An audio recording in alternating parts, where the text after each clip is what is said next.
how do we get to here? Battery farm, we were offered by our main sponsor to try and find a way to make money for the club.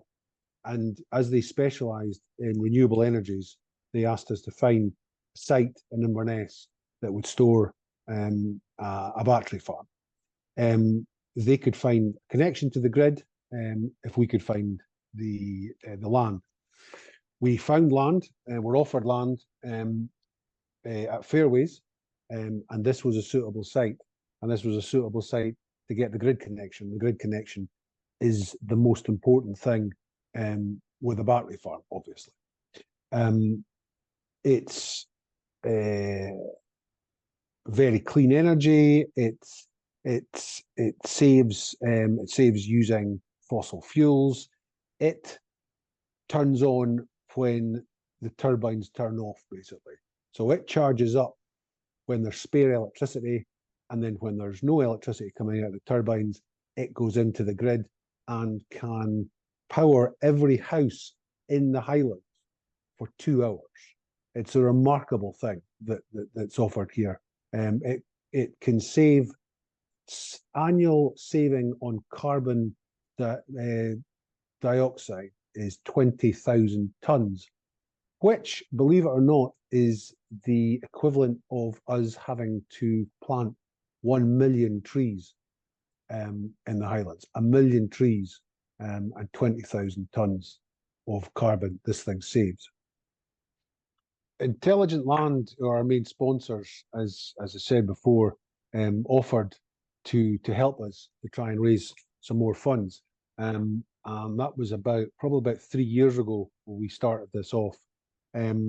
We then had to make sure that the site was correct and there was a possibility of getting it connected, which we did. So the BESS scheme, which is a battery energy storage system, we had, because it's a major planning application because of the nature of what it is.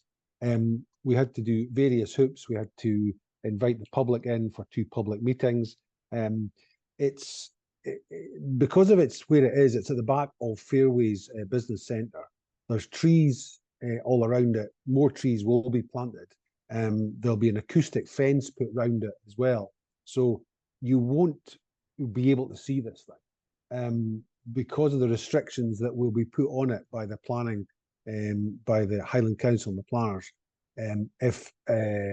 If accepted, you won't be able to hear it. So it'll be silent and it'll be virtually invisible. It's not very tall. They consist of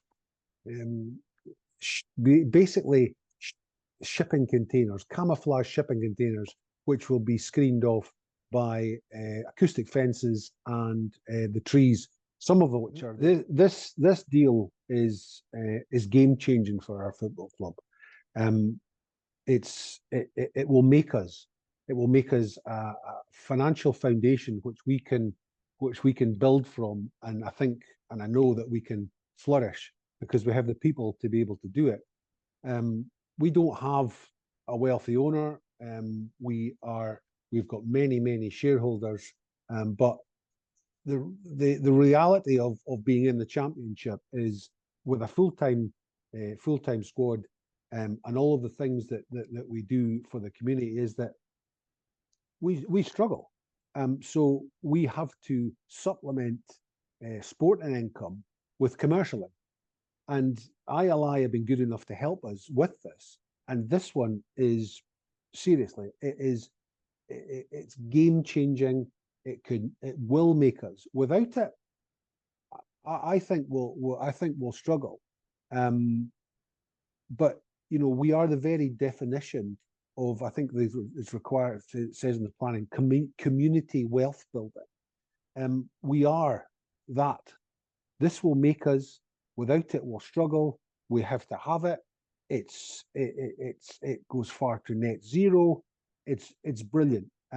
It's a fantastic thing that ticks every box. It will help secure the trust. The trust do.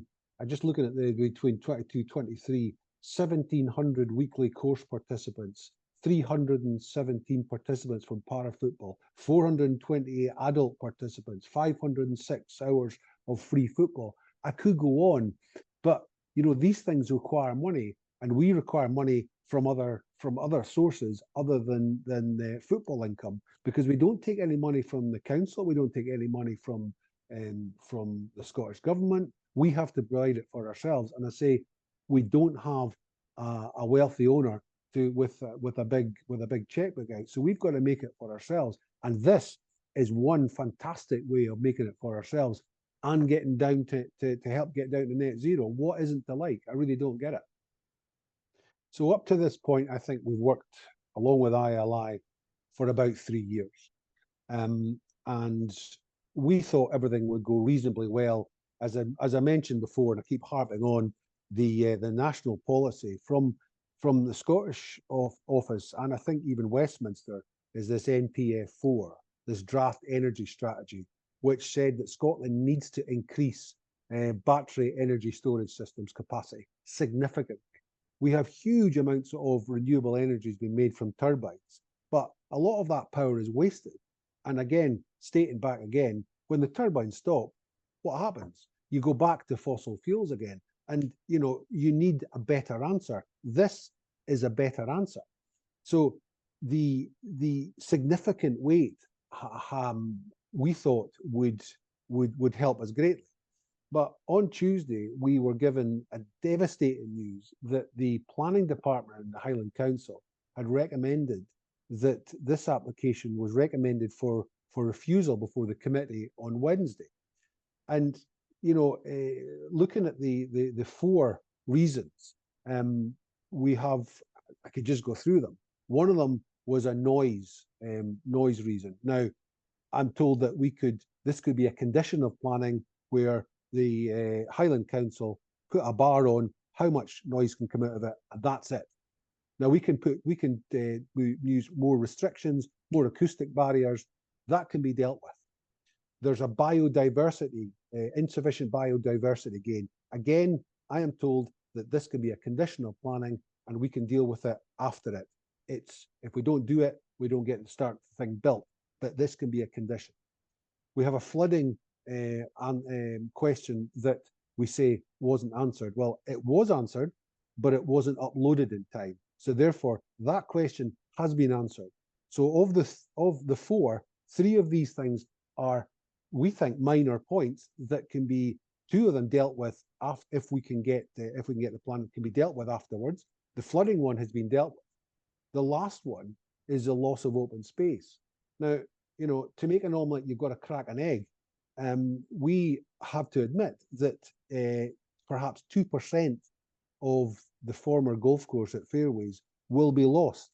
That's the truth.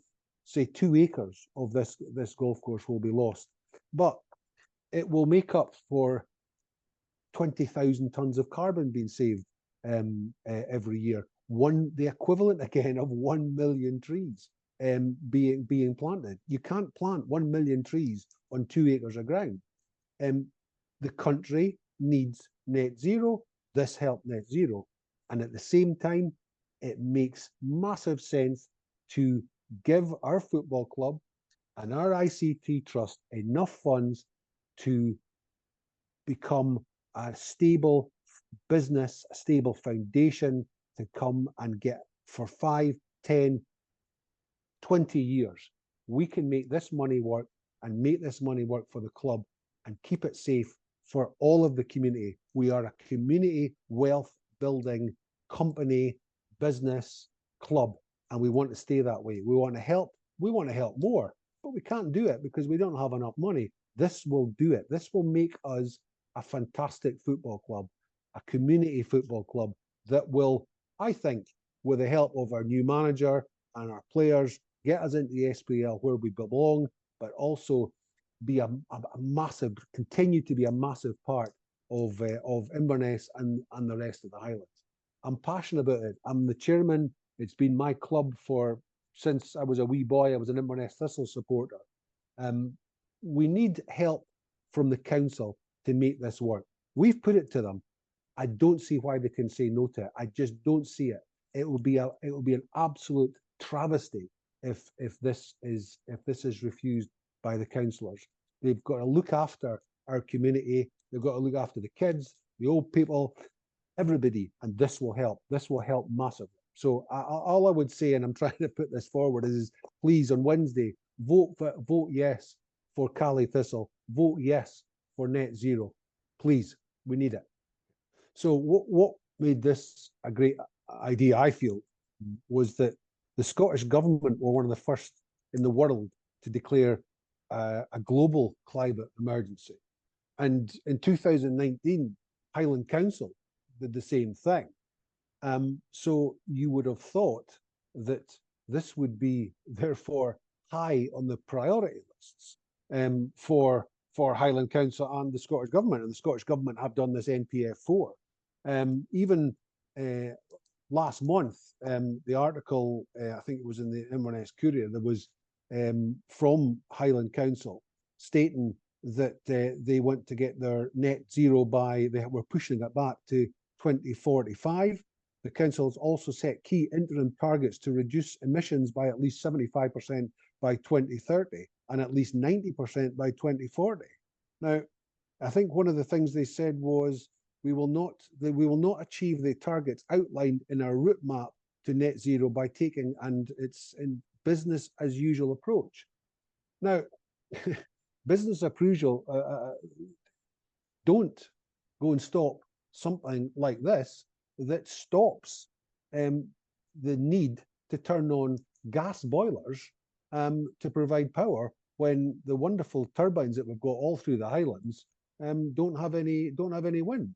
It makes, again, get no sense. We are helping Highland Council, we're helping the Scottish Government and the UK Government get to this net zero, and we look like we're being kicked into touch because there's 2 acres of the ground at the back of the fairways going to be used, which can't be seen and can't be heard. So I still find it remarkable that we could even think of having this refused. It just doesn't make any sense. Again, I reiterate, vote yes for Thistle, vote yes for net zero. It makes total and utter sense.